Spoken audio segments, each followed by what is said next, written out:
Hello everyone, कैसे आप सभी। नमस्कार आप सभी को और यूट्यूब के नॉलेज हब चैनल में आप सभी का स्वागत है। आज की इस वीडियो में मैं आप सभी के सामने मुहावरे और लोकोक्ति लेकर आई हूँ। और यूपी पुलिस में या किसी भी एग्जाम में आपसे मुहावरे और लोकोक्ति अधिकतर पूछी जाती हैं। आइए सबसे पहले हम शुरुआत करते हैं मुहावरे से कि मुहावरे और लोकोक्ति किसे कहते हैं। मुहावरे देख लेते हैं कि मुहावरे और लोकोक्ति यह कहावत का जो है भाषा में विशेष स्थान है। इनका प्रयोग भाषा को प्रभावशाली और सुंदर बनाने के लिए किया जाता है। ठीक है, जो मुहावरे और लोकोक्ति होती है ये जो है भाषा में हमारी विशेष स्थान रखते हैं और बीच बीच में भाषा को प्रभावशाली बनाने के लिए हम मुहावरों का और लोकोक्तियों का प्रयोग करते हैं। ठीक है, इनका एक निश्चित रूप तथा अर्थ होता है।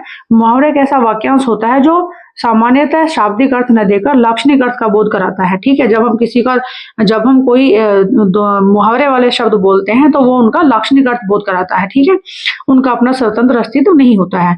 लोकोक्ति जीवन की एक अभिव्यक्ति होती है, किसी भी घटना पर कहानी पर आधारित होती है लोकोक्ति। और जब कोई घटना घटती है और उस समय जब कोई कथन बोल दिया जाता है या उस समय जो हम कुछ शब्दों का प्रयोग इस तरह से करते हैं कि वो आगे जाकर लोकोक्ति बन जाता है। इस तरह से प्राय वाक्य के अंत में स्वतंत्र वाक्य के रूप में किया जाता है इनका। ठीक है, और आइए कुछ मुहावरे और लोकोक्ति पर हम नजर डालते हैं। मुहावरे देखते हैं, ये आपके एग्जाम में बहुत ज्यादा पूछे जाते हैं। पहला मुहावरा देख लेते हैं, अंधे की लाठी। आपने देखा होगा जब कोई किसी कार्य को कर रहा हो और उस समय कोई आपके आसपास नहीं होता है ना, सुविधा देने के लिए, और एकमात्र जो है कोई आपका सहारा अचानक से मिल जाए तो हम क्या कहते हैं, उसको अंधे की लाठी कहते हैं कि एकमात्र सहारा होना। सेठ जी की दुर्घटना के मारे जाने के बाद उनका बेटा ही सेठानी का अंधे की लाठी है। यानी जैसे सेठ जी की दुर्घटना हुई और वे उनका देहांत हो गया। ठीक है, तो उनके बाद उनका बेटा ही क्या था, एकमात्र सहारा था, तो अंधे की लाठी होना। तो ये क्या है, इसका जो अर्थ निकलेगा वो अर्थ निकलेगा कि सेठ जी के दुर्घटना में मारे जाने के बाद उनका बेटा ही सेठानी जी का अंधे की लाठी है। ठीक है, एकमात्र सहारा है। ठीक है, दूसरा है आंख से ओझल होना, यानी गायब हो जाना। ठीक है, आंख से ओझल हो जाना, गायब हो जाना, अचानक से हमारी आंखों के सामने से गायब हो जाना। देखते ही देखते हिरण शिकारी की आंखों से ओझल हो गया। ठीक है, इसका याद जाएगा कि देखते ही देखते जो है हिरण है शिकारी की आंखों से ओझल हो गया। आंखों से ओझल हो जाना यानी गायब हो जाना। आगे घड़ो पानी पड़ना, घड़ो पानी पड़ना यानी लज्जित होना। जब कोई व्यक्ति लज्जित होता है तो हम मुहावरे में क्या बोलते हैं उसको कि घड़ो पानी पड़ना। ठीक है, रिश्वत लेते समय रंगे हाथों पकड़ जाने के कारण अनेक अधिकारियों की छवि पर घड़ो पानी पड़ गया। ठीक है, इस तरह से हम इसका वाक्य में प्रयोग कर सकते हैं। अगला कोल्हू का बैल, यानी कोल्हू का बैल किसे कहते हैं, जब बहुत परिश्रमी व्यक्ति होता है, रात दिन जब वो किसी कार्य को करता है तो हम उसको क्या कहते हैं, ये तो कोल्हू का बैल है ना। यानी वो रात दिन काम करता है। कोल्हू में बैल, जैसे बैल को कोल्हू में जोड़ दिया जाता है और वो रात दिन उसमें काम करता रहता है, तो हम क्या कहते हैं, किसी भी व्यक्ति जो परिश्रम करता है तो हम उसको क्या कह देते हैं, कोल्हू का बैल कह देते हैं। ये एक मुहावरा बना दिया गया है, कोल्हू का बैल होना यानी बहुत परिश्रमी होना। श्यामू दिन रात कोल्हू के बैल की तरह खेतों में काम करता रहता है। ठीक है ना, तो ये कोल्हू का बैल एक बहुत अच्छा मुहावरा है, अधिकतर एग्जाम में आपसे पूछा जाता है। अगला है अपना राग अलापना, यानी कोई भी व्यक्ति जब कोई बात होती है उसकी तो वो सिर्फ अपनी बात करता रहता है ना, तो अपनी ही बात करते रहना, अपना राग अलापना। हर जगह बैठे कोई अपनी जो है कोई बात उसके साथ, इसके जीवन में की कोई घटना हो या कोई परिवार की उसकी ऐसी कोई बात हो, वो बस जहां भी मिलता है अपने परिवारजनों से, अजनबियों से, जहां भी बैठता है तो क्या करता है, वो अपनी अपनी बात कहता रहता है। तो अपना अपना राग अलापना यानी अपनी ही बात करना। रीमा किसी की बात नहीं सुनती, हर समय अपना राग अलापती है ना।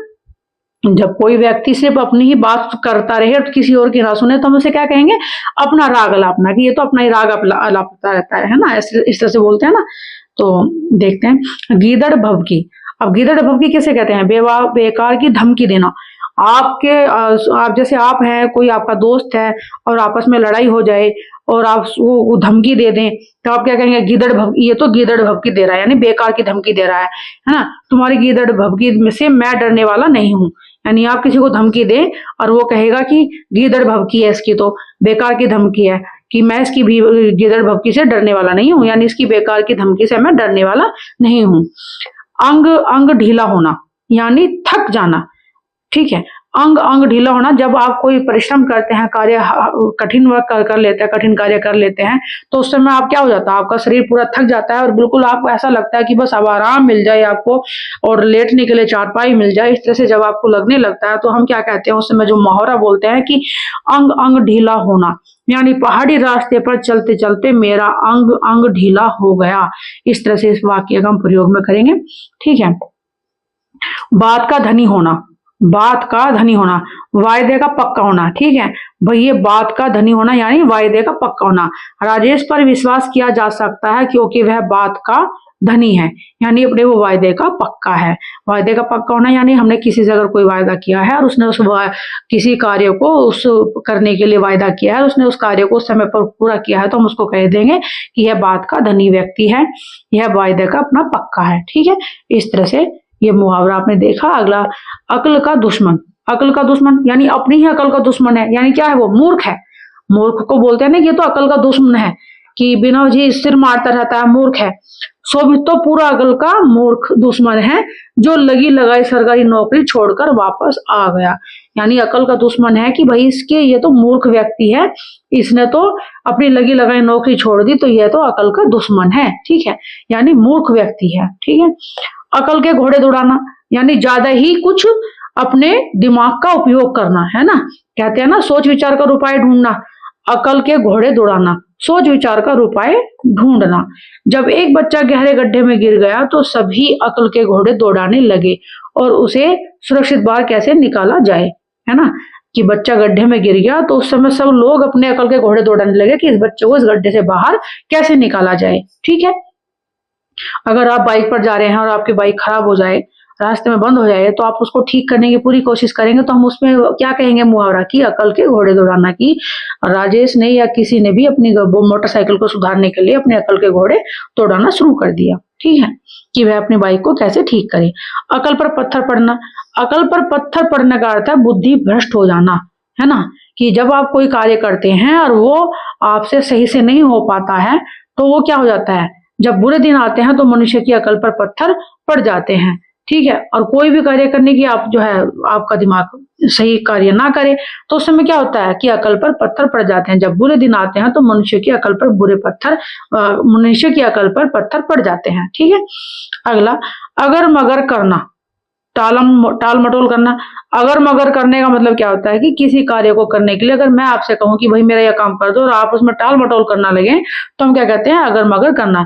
रमेश बड़ा ही स्वार्थी है, जब भी कोई उससे मदद मांगता है तो वह अगर मगर करने लगता है। ठीक है, इसका सीधा सीधा अर्थ हो जाएगा कि टालम टोल करना। ठीक है, किसी भी कार्य को ना करने की इच्छा होना और वहां पर अगर मगर करते रहना, तो हो जाएगा आपका टाल मटोल करना। अगला है गुड़ गोबर होना। गुड़ गोबर का मतलब क्या होता है, बात का बिगड़ना। यानी यार इसका तो गुड़ गोबर हो गया, है ना। कहते हैं ना कि जब कोई बात, दो व्यक्ति बैठे हो, चार व्यक्ति बैठे हो और कोई वो किसी कार्य को कर रहे हो और वो उनसे कार्य ना हो पाए, तो वहां क्या कहते हैं, उस समय मुहावरा बोलते हैं कि यार सारा गुड़ गोबर हो गया, यानी हमारी बात बिगड़ गई, कार्य बिगड़ गया, बात बिगड़ गई। अच्छा खासा आज हमारा घूमने का कार्यक्रम बना था, परंतु बारिश ने सारा गुड़ गोबर कर दिया, है ना। भाई हमारा प्रोग्राम बना था लेकिन इस बारिश ने क्या कर दिया, सब कुछ गुड़ गोबर कर दिया। ठीक है, ये मुहावरे का अर्थ होगा। अपना सा मुंह लेकर रह जाना, अपना सा मुंह लेकर रह जाना यानी शर्मिंदा होना। शर्मिंदा होना यानी चित्रकला प्रतियोगिता का परिणाम आने से पहले मानव खूब शोर मचा रहा था, परंतु परिणाम आते ही वह अपना सा मुंह लेकर रह गया। यानी जब उसका परिणाम आया तो वह विफल रहा, सफल नहीं हो पाया उस परिणाम में, वह चित्रकला में जीत नहीं पाया प्रतियोगिता में, तो वह शर्मिंदा हो गया क्योंकि वह पास नहीं हुआ, उसमें प्रतियोगिता में सफल नहीं हुआ, तो इस वजह से वह अपना सा मुंह लेकर रह गया, शर्मिंदा हो जाना। ठीक है, ये इसका अर्थ होगा। छाती पर मूंग दलना यानी जानबूझकर दुख देना। आप कहते हैं ना कि मैं तो यही छाती पर ही मूंग दलूंगा या दलूंगी, मैं कहीं नहीं जाऊंगी, मैं तो इस कार्य को जरूर करूंगी, है ना। सेठ जी का बिगड़ैल बेटा उनकी छाती पर मूंग दलता रहता है। यानी जब कोई व्यक्ति या कोई बच्चा आपकी बात ना माने और वो उस कार्य को करता रहे जो आप नहीं चाहते हैं, तो आप क्या कहेंगे, मेरी छाती पे मूंग दलता रहेगा, तो यानी जानबूझकर दुख को देना। ठीक है, इसका अर्थ हो जाएगा जानबूझकर दुख को देना। आगे देखते हैं, सब्ज बाग दिखाना। सब्ज बाग दिखाना यानी सपने दिखाना। सपने दिखाना, सपने दिखाना। राकेश ने संभव को पहले तो नौकरी दिलाने का सब्ज-बाग दिखाए और बाद में अपनी बात से मुकर गया। यानी सपने दिखाना, सब्ज-बाग, पहले सपने दिखा दो और उन सपनों को पूरा ना करो तो क्या कहेंगे, सब्ज-बाग दिखाने, यानी सपने दिखाना। ठीक है। आंख खुलना, आंख खुलना क्या होता है, होश आना, यानी जुए के खेल में सब कुछ लुट जाने पर मोहित की आंख नहीं खुली। मोहित की आंख नहीं खुली तो यानी क्या हुआ, आंख खुलना यानी जब हम होश में आते हैं किसी कार्य के लिए, जब हम कोई कार्य कर रहे होते हैं और वो अगर हमसे बिगड़ जाए तो हम क्या कहते हैं कि फिर हम अचानक से हमें पता चले यार ओ माय गॉड ये तो हमसे बहुत गलत हो गया, तो हम क्या कहते हैं, आंख खुलना। तो जुए के खेल में सब कुछ लुट जाने पर भी मोहित की आंख नहीं खुली। ठीक है, होश नहीं आया उसको, है ना। आगे है आंखें चुराना, अनदेखा करना। अनदेखा करना कब होता है, जब से हरीश ने सोमेश से पैसे उधार लिए उसे देखते ही वह उससे आंख चुराने लगा। यानी आपने मेरे से पैसे लिए हैं, हम दो मित्र हैं और आपने मुझसे पैसे लिए हैं और मैं जब भी आपके सामने आऊं तो आप मुझसे बचकर साइड हो जाएं, मेरे सामने ना आए, तो वो क्या हो जाएगा, आंख चुराना हो जाएगा, यानी अनदेखा करना हो जाएगा कि भाई मैं इसके सामने जाऊंगा तो मुझसे पैसे मांगेगा। इस तरह से आंखें चुराना यानी अनदेखा करना। ठीक है। आंखों का तारा यानी बहुत प्यारा। ठीक है, हर बच्चा अपनी माता पिता के लिए आंखों का तारा होता है। ये बहुत ही प्यारा मुहावरा है, अधिकतर ये एग्जाम में पूछा भी जाता है। आंखों में धूल झोंकना यानी धोखा देना। ठीक है, आंखों में धूल झोंकना यानी धोखा देना। आजकल कई नकली बीमा कंपनी लोगों की आंखों में धूल झोंक कर उनसे धन लेकर गायब हो जाती है। ये सही बात है कि आंखों में धूल झोंकना यानी धोखा देना। ठीक है, और इस मुहावरे को हम कई प्रकार से अन्य वाक्यों में भी प्रयोग कर सकते हैं। आकाश पाताल एक करना यानी बहुत परिश्रम करना, कि भाई इस व्यक्ति ने इस नौकरी को पाने के लिए आकाश पाताल एक कर दिया, है ना। इंजीनियरिंग में दाखिला पाने के लिए मनीष ने आकाश पाताल एक कर दिया, यानी बहुत परिश्रम करना। ठीक है। आग में घी डालना, आग में घी डालना बहुत ही प्यारा मुहावरा है, आप सभी ने सुना भी होगा कि क्रोध को बढ़ाना। जब घर में कोई लड़ाई चल रही हो और कोई व्यक्ति तीसरा पर्सन उसमें कुछ और बढ़ा चढ़ाकर बात को बोल दे कि नहीं इसने ये नहीं ऐसे किया था, तो उसमें क्या कहते हैं कि आग में घी डालना, कि यहाँ तो वैसे लड़ाई हो रही थी इसने और आग में घी डाल दिया, है ना। पिताजी अपनी कीमती घड़ी खोने से पहले ही दुखी थे और मेरे खराब परीक्षा परिणाम ने आग में घी और डाल दिया। ठीक है, यानी पिताजी की तो घड़ी खोई गई थी, ठीक है, वैसे पहले से ही दुखी थे। मेरी परीक्षा का परिणाम आने के कारण मेरी परीक्षा ने उनके जो है उसमें और घी डाल दिया, आग में और उनकी घी डाल दिया। यानी वे तो वैसे ही फूके बैठे थे, ऊपर से और मेरी परीक्षा का परिणाम आ गया तो वो घी डालने का काम हो गया उसमें, है ना। इस तरह से आँच न आने देना, कष्ट न होने देना। आँच न आने देना का अर्थ होता है कि कष्ट न होने देना, यानी ये सच्चा मित्र वही होता है जो मुसीबत के समय मित्र पर आँच नहीं आने देता है। ठीक है, कष्ट नहीं होने देता है। आसमान सिर पर उठाना, बहुत शोर मचाना। आज बच्चों ने क्लास को सिर पर उठा रखा था, यानी आसमान सिर पर उठा रखा था, यानी बहुत शोर मचा रखा था। अध्यापिका के कक्षा से बाहर जाते ही छात्रों ने आसमान सिर पर उठा लिया, यानी कक्षा में पूरा शोर मचाकर कक्षा को डिस्टर्ब कर दिया, शोर शराबा मचाया, बहुत शोर शराबा किया। इसका अर्थ होता है आसमान सिर पर उठा लेना।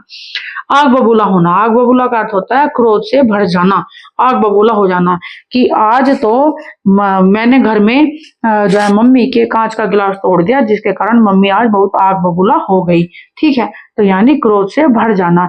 आज मैंने मम्मी का कोई कार्य नहीं किया है, उसके लिए मैंने उनको मना कर दिया, तो आज मम्मी मुझसे यानी क्रोध से भर गई हैं और आग बबूला हो गई है। इस तरह से रिजल्ट के परीक्षा में कम अंक आने पर पिताजी आग बबूला हो गए, है ना। हम क्या मुहावरों को आप अपने तरीके से भी वाक्य में प्रयोग कर सकते हैं, जरूरी नहीं है कि आप जो यहाँ लिखा हुआ है आप उसी हिसाब से आप उसको वाक्य में प्रयोग करेंगे या यही एक एग्जाम्पल, ऐसा नहीं है।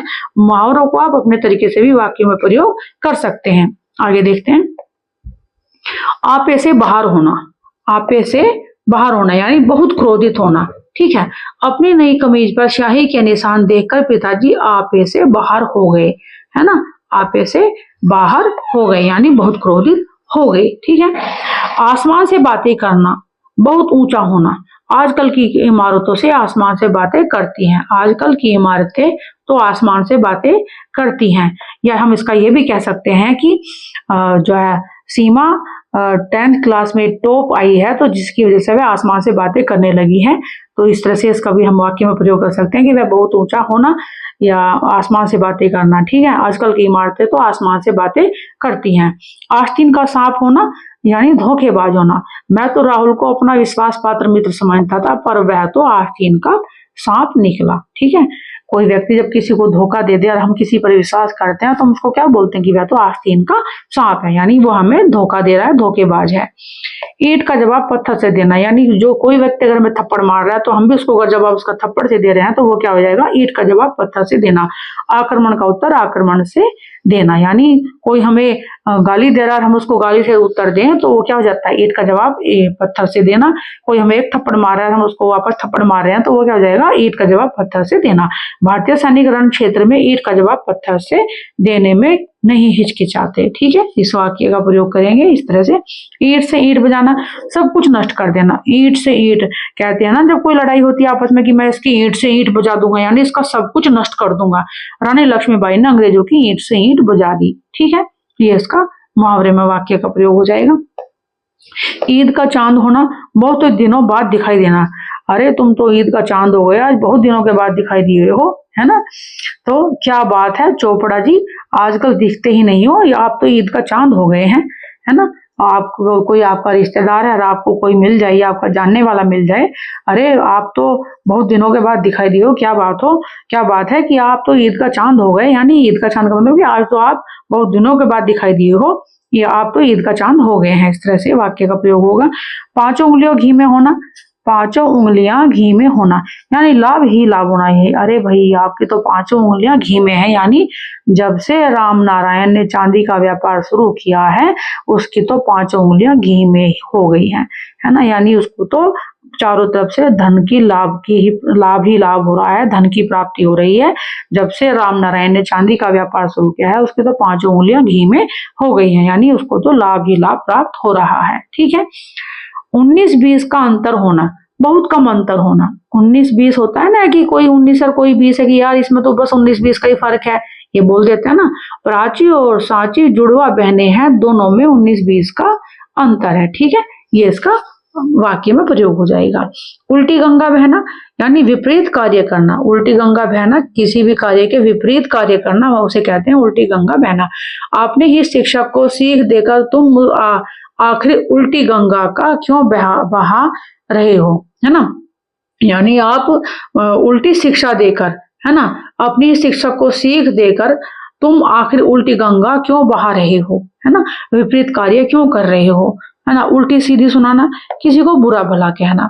उल्टा सीधा कहना यानी किसी को बुरा भला कहना। सुची ने प्रिया को उसकी गलती बताई तो वह उसे उल्टी सीधी सुनाने लगी, यानी बुरा भला कहने लगी। जब आप किसी को किसी के बारे में उसकी बुराई बताते हैं तो वो क्या होता है कि जब सूची कहा ना कि बुरा भला कहना, तो उसके मित्र ने उसको वापस बुरा भला कहना शुरू कर दिया। यानी हम किसी के बारे में उसको ये बताएं कि आप जो है ये गलत कर रहे हैं, तो वो क्या है, उसने क्या किया, उसके साथ उल्टा सूल्टा व्यवहार करना शुरू कर दिया कि नहीं ऐसे नहीं ऐसे है। तो ये क्या है, उल्टी सीधी सुनाना यानी बुरा भला कहना, किसी के साथ भी बुरा भला कहना यानी किसी को भी उल्टी सीधी सुनाना। ठीक है, एक ही थैली के चट्टे बट्टे होना, यानी कुछ दोस्त हैं और व्यसनों में उन चारों पांचों दोस्तों में एक समान गुण पाए जा रहे हैं, तो हम उनको क्या कहते हैं कि ये तो आजकल तो ये तो जो है एक ही थैले के चट्टे बट्टे हैं, यानी इनमें कोई भेदभाव नहीं है, ये तो सारे ही एक से हैं, ये तो एक ही थैले के चट्टे बट्टे हैं।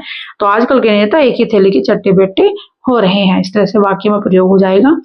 एडी चोटी का जोड़ लगाना, पूरी कोशिश करना कि अंकिता ने परीक्षा में प्रथम श्रेणी प्राप्त करने के लिए एडी चोटी का जोड़ लगा दिया। ठीक है, ये हो जाएगा आपका पूरी कोशिश करना। एक और एक 11 होना, संगठन में बल होना। एक और एक 11 होना यानी संगठन में बल होना।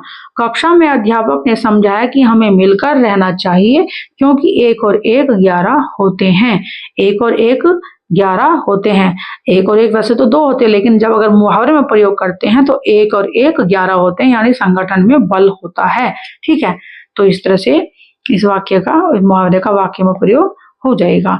खाक में मिलना, नष्ट होना। भूकंप आने से कई इमारतें देखते ही देखते जो है खाक में मिल गई, है ना। खाक में मिलना यानी पूर्ण रूप से नष्ट हो गई, ठीक है। वर्षा होने के कारण किसानों के गेहूं खाक में मिल गए यानी नष्ट हो गए, ठीक है। कमर टूटना, थक जाना, पारिवारिक समस्याओं से जूझते जूझते ओम प्रकाश की कमर ही टूट गई है, यानी वह थक चुका है, थक गया है। परिवार की समस्याओं से जूझते जूझते ओम प्रकाश जो है पूर्ण रूप से थक चुका है या उसकी कमर टूट गई है। इस तरह से इस वाक्य का, मुहावरे का वाक्य में प्रयोग होगा। कलेजा फटना, असहनीय दुख होना, विमान दुर्घटना में पीड़ित घायलों को देखकर मेरा कलेजा फट गया। असहनीय दुख होना, जब आपका कोई परिचित के साथ कोई घटना घट जाती है तो आपका कलेजा क्या होता है, फट जाता है, यानी असहनीय दुख होता है। तो कलेजा फटना यानी असहनीय दुख होना। विमान दुर्घटना में पीड़ित घायलों को देखकर मेरा कलेजा फट गया, ठीक है। इस मुहावरे का वाक्य में प्रयोग हो जाएगा। कलेजे पर पत्थर पर रखना, कलेजे पर पत्थर रखना यानी धैर्य रखना, है ना, धीरज रखना। राजा दशरथ ने कलेजे पर पत्थर रखकर राम और लक्ष्मण को राक्षस वध के लिए मुनि विश्वामित्र के साथ भेजा, ठीक है। आप जब अपने बच्चे को पढ़ने के लिए बाहर हॉस्टल में भेजते हैं तो एक माँ क्या करती है, अपने कलेजे पर पत्थर रख लेती है, धीरज रख लेती है कि मेरा बच्चा पढ़ने के लिए बाहर जा रहा है या विदेश में जा रहा है, तो एक माँ क्या करती है, अपने कलेजे पर पत्थर रख लेती है, तो यानी धीरज रख लेती है। इस तरह से इस कलेजे पर पत्थर रखने का अर्थ हो जाएगा धीरज रखना, ठीक है। आगे देखते हैं। कान पर जू न रेंगना, कान पर जू न रेंगना, असर न पड़ना।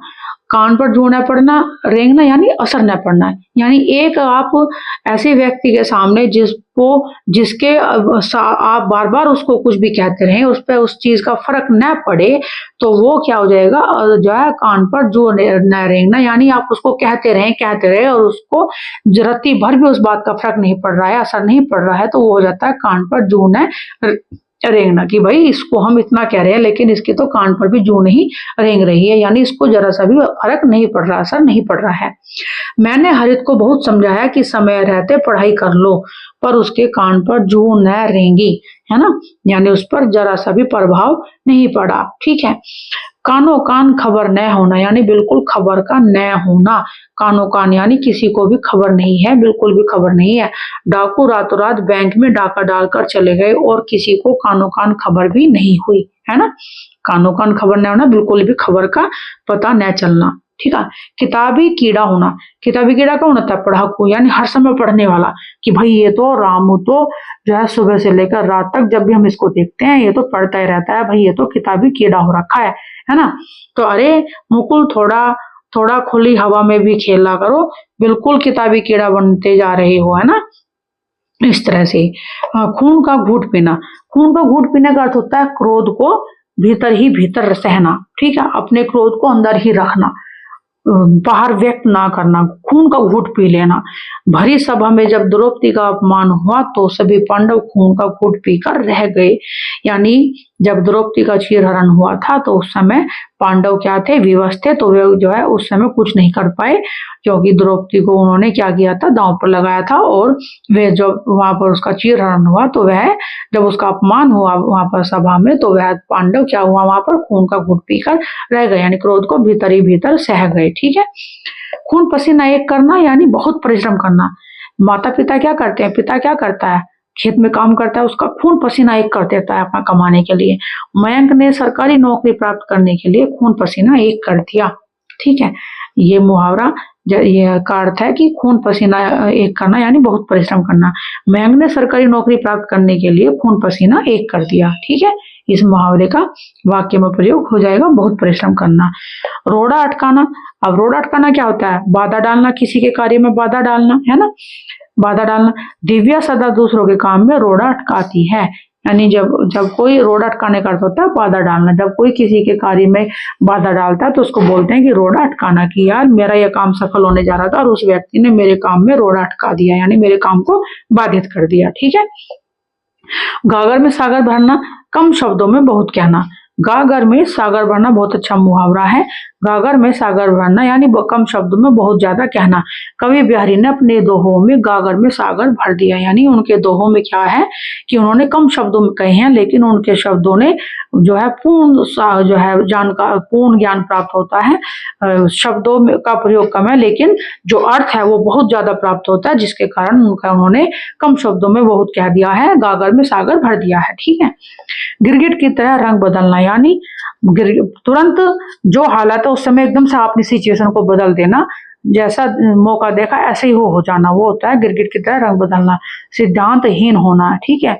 उन लोगों का विश्वास मत करो जो गिरगिट की तरह रंग बदलते हैं, यानी जो जैसे कि अगर मैं आपको एग्जांपल के तौर पे बताऊं कि मान लीजिए 4 दोस्त खड़े हैं या 3 दोस्त खड़े हैं, और आपका एक दोस्त 2 दोस्त अच्छे हैं, तीसरा व्यक्ति जो है वो कुछ अलग तरह का व्यक्ति है, तो वो क्या करेगा भी उनके साथ में खड़ा होके उसी तरह की बातें करने लगता है ना, और वो जो है गिरगिट की तरह अपना रंग बदलने लगता है। यानी गिरगिट की तरह रंग बदलना यानी उन लोगों का विश्वास मत करो जो गिरगिट की तरह रंग बदलते रहते हैं।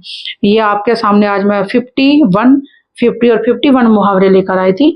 आप सभी को जो है ये मुहावरे बहुत ध्यानपूर्वक पढ़ने हैं, ठीक है। और ये मुहावरे आपके यूपी पुलिस में नहीं बल्कि अन्य एग्जाम में भी बहुत काम आने वाले हैं। यह वीडियो आपको कैसी लगी, लाइक करें, कमेंट करें, शेयर करें, ज्यादा से ज्यादा शेयर करें, ताकि बच्चे इस वीडियो का पूर्ण लाभ उठा सके और एग्जाम की तैयारी कर सकें। आगे और वीडियो में लेकर आऊंगी, तब तक के लिए नमस्कार।